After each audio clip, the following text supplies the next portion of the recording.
This that Red Panda Anthem. Ian, what's up? This that Red Panda Anthem. Red Panda, what's good? Red Panda Anthem. Absolutely. We have resources that, if we put you in contact with this person, that can help you. So it's it's the mindset piece too, but it's preparing yourself for where you actually can go, not where you are right now. Yeah, and the 5 people you hang around with, I've said it before, matters a lot.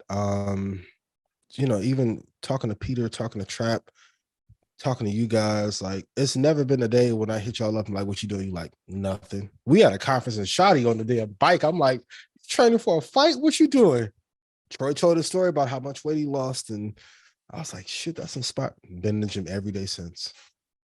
Every day. Like, be around people that are going to push you to be your best and not accept any excuses. If you want to get to your goal, what is your real income goal for 2023? Please put that in chat.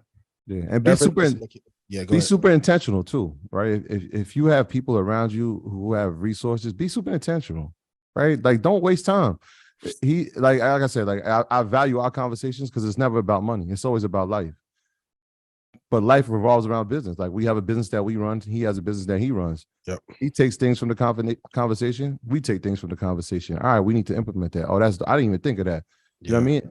Just going back and forth, not wasting each other's time with casual talk all the time. Like, yeah, it's cool to have casual talk, but that's not going to get us where we want to go. Yep. Life's too short.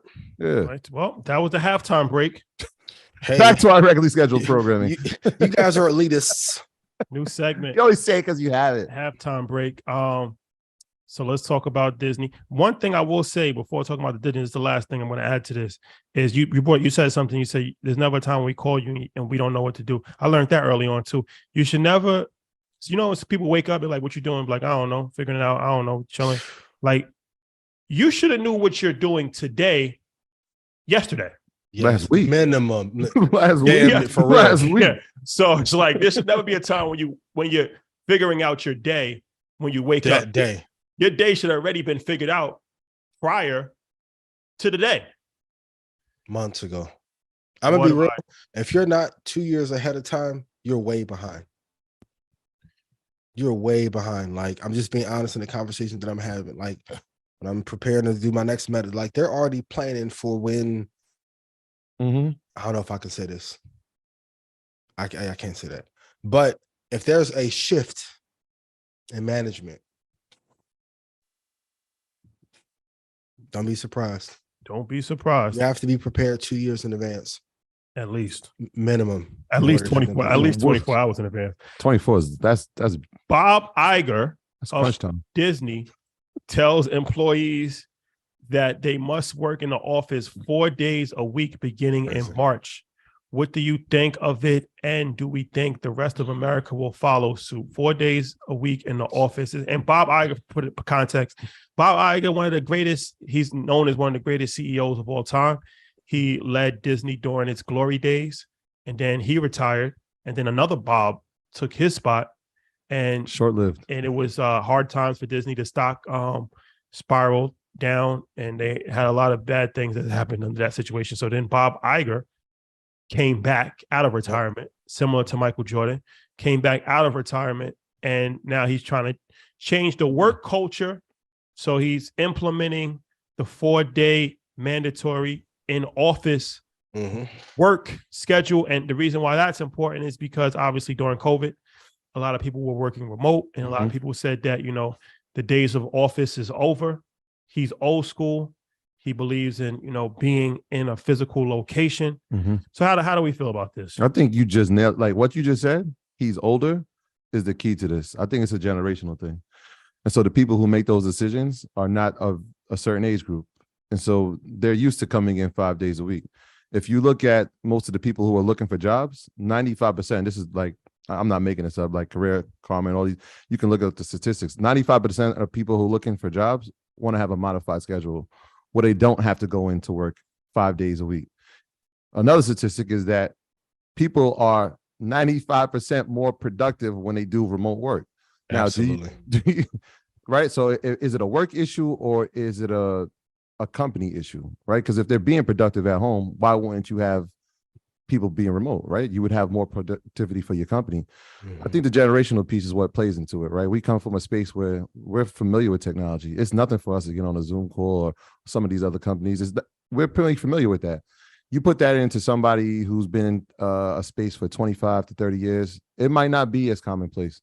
It might be a little bit more difficult. It might be more stringent on them, right? It's a tougher sell, right? So you have older people in these spaces making the decisions, and they're saying, all right, well, let's go back to the way things are. Right now, I think they said 90% of companies are on hybrid schedules where they do maybe 3 to 4 days a week. They said Troy made that stat up. All right. I'll put it up. I can put Google it. you know what I do with the research. So right. So Yep. you figure if 70% of the 90% of the companies right now are doing hybrid, why change that? There's like I know like there's one, Netflix for sure was like everybody has to come back to work. But if you look at the majority of companies up until 2023, which we just started, most of them have done hybrid. A lot are saying that we're going to go back to at least 4 or 5, but we'll see. I think it really it's what you said. An older population is making decisions on what the workspace looks like. So do you agree with it or don't agree with it?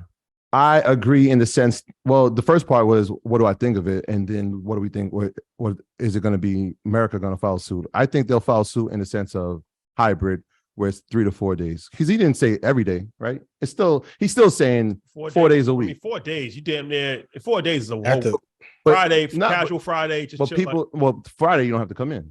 but if you're gonna make somebody go to work 4 days a week in a physical office, They'll that's take it. People will take that. I know for sure. People are like, yo, if I don't have to go on Fridays, I'm taking that. but what about people that moved to a whole different state? There's a lot of people that did that. Yeah. But what was that? You got to move back now.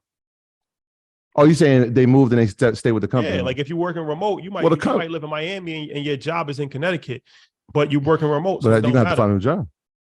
Oh, Yeah, that's what I'm saying. If you're working remote, most times there's a separate location, right? There's a location of that business where you move a lot of the times, right? You're not just moving to Wyoming and there's no business there that's associated with your company, right? So you might move to a state where there's a branch there and you're just working remote. Ian, what's your thoughts on this? I think everyone can write this down. This is going to be an important. So remember an important economic indicator on the fundamental side. So remember when I used to tell everyone, like, hey, once we get past a certain number of CEOs to step down, it is a sign of a recession.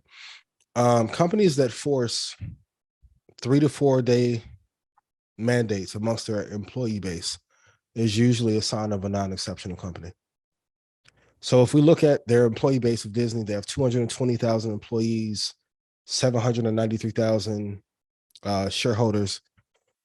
Price to revenue ratio is 2.07. Price to book is 1.8. Net margin is 0.03%. Gross margin is 0.28. Not amazing. Pre-tax margin is 6%. I want to do an exercise that if Disney offloaded all of their physical locations and solely went to the tech side, how much better and how much more efficient that company would be. And I know the probability of doing that is damn near zero. But we are at a crossroads. So the thing that I love to do is study economic periods over a 100-year period. And I was telling Chad this the other day, we have to treat this period of 2020 through 2023, like it's 1920 and 1923. The big debt model that we've had, and he won't be the only CEO that comes back.